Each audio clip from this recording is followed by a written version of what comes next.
पिया नहीं आवे से जरियाना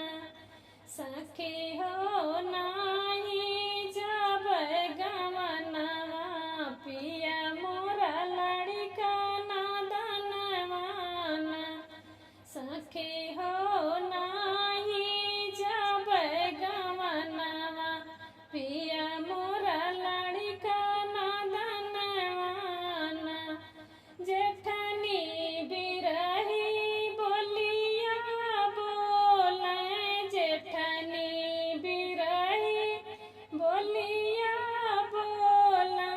लागे कर जवा गोलिया ना ठाढ़ी मैरो बीच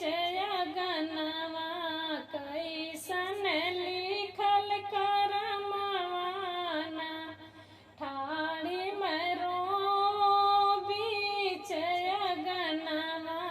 कैसन लिखल करमवाना सखी हो नाही जब गवनवा पिया मोरा लड़का नादनवाना सखी हो नाही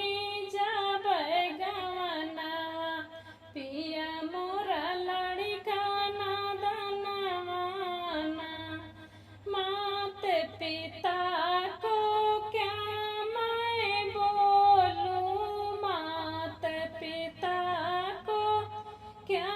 मैं बोलूं सोचूं क्या लिखल करमवाना ऐसन बर काहे खोजा मोरे बाबा रहन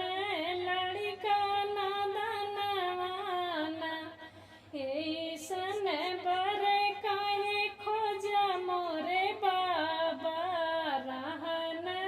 लड़का नादनवाना सखी हो नाही जब गवनवा पिया मोरा लड़का नादनवाना सखी हो